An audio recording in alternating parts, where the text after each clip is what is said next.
Hey, what's up guys? Brad with the Squared Away Everyday channel, and today we're going to be taking a look at differential lockers. What is a locker? Do you need a locker? What kind of locker should you be getting? All that kind of stuff. And if you haven't had a chance yet, please go ahead and hit the like button or subscribe to the channel, or both, or whatever, if you dig it. I don't know exactly how artistic I'm feeling today. I wanted to get this video up, but depending on how artistic I feel at the time when I actually upload it will depend on if there's music and like a little intro to this video here. So if there's going to be, we'll do it right here.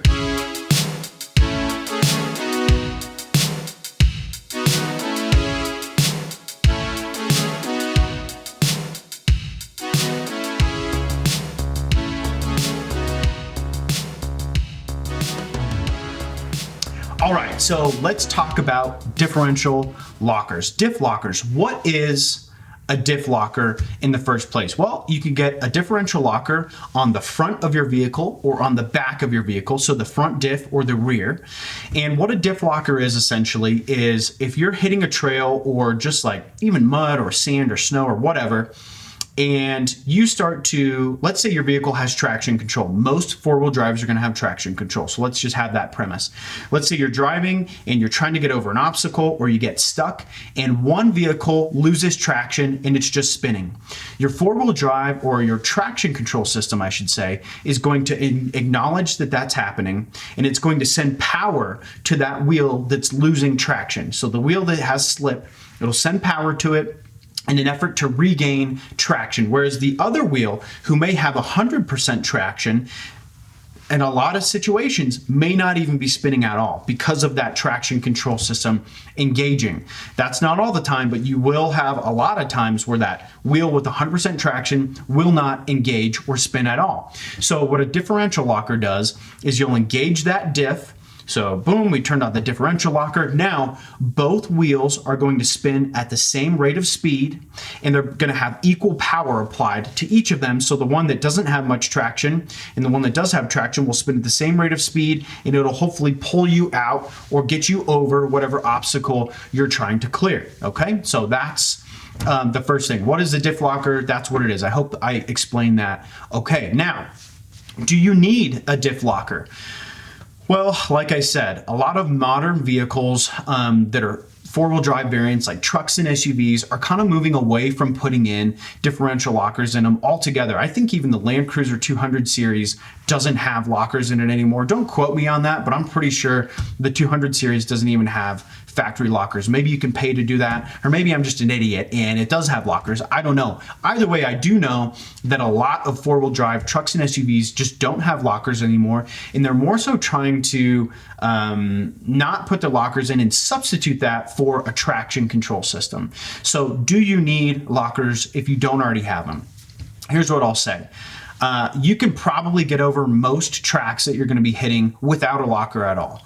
Now, if you're hitting like, harder moderate tracks, or just hard tracks in general, or you're just trying to hit really hard trails, then yeah, you're probably going to need a locker. But here's what I'll say. Even if you don't need a locker and you're hitting a particularly hard obstacle, I would rather engage a locker, put it in first gear, and slowly climb up or over that obstacle, or climb out of the sand or the mud or whatever I'm trying to do, versus trying to have momentum carry me through an obstacle. So I'd much rather do that. The old adage, when in doubt, throttle out, I do not subscribe to, and it's because that breaks shit. It may get you over that obstacle, but over time, how much wear and tear are you having to where you're gonna endanger the CVs or the drive lines or the diff?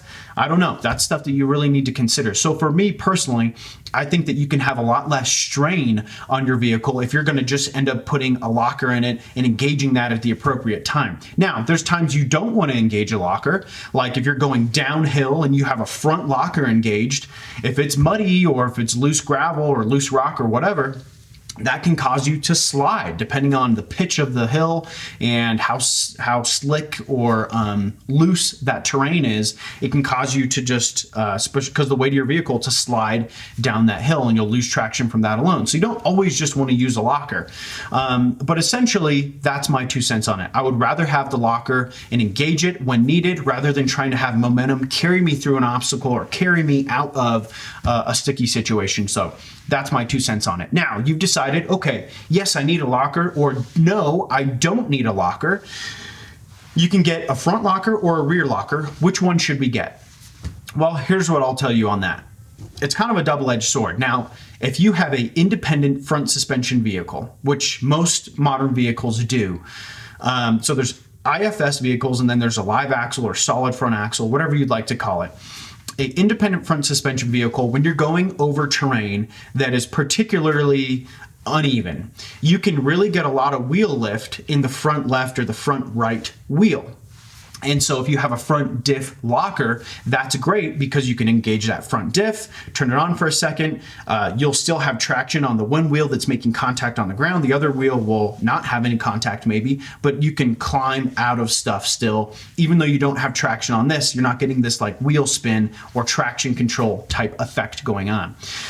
So there's that on the front locker. Now, front lockers can be really, really difficult to steer your vehicle. So most times with people, when they engage a front locker, they're doing it like very momentary spurts of diff lock. So they'll engage their front locker. That's the air compressor. You don't have to do an air locker, but let's just say, boom, you turn on your air lock, you turn on your front locker, you climb over that little obstacle, you get over it, and then you turn it off right away because you can't really steer that well with your front diff engaged. So for me, I would recommend to you, go ahead and get a rear diff locker because it's going to be a lot more versatile for you. You can use it going uphill. You don't really need to use it going downhill, but you can use it in more situations and you can still steer the vehicle. Now, if you want to add a front locker after you've already got the rear, go for it. I mean, there's really no downside to adding that other than cost, okay? Now that brings us to what kind of locker should you even be getting? Well, you can do a mechanical locker or you can do a air locker. There's a few different types of lockers and there's a bunch of different brands of lockers. What I will tell you is this: do not skimp on the locker that you end up purchasing for your vehicle. We don't want to save like $200, $300, $400 on the locker because the labor that you're going to pay to install that locker is going to be the same, whether it's a cheap locker or an expensive locker, it's going to be the same. And B, if that locker fails on you, what is it going to damage in conjunction with that locker failing? And B, you're going to have to now pay to go get that thing repaired and put a new locker in. And it was probably, so you get my point. Just go ahead and buy the locker that you want and buy a reputable company. Buy once, cry once. That's just how you should be doing all this stuff.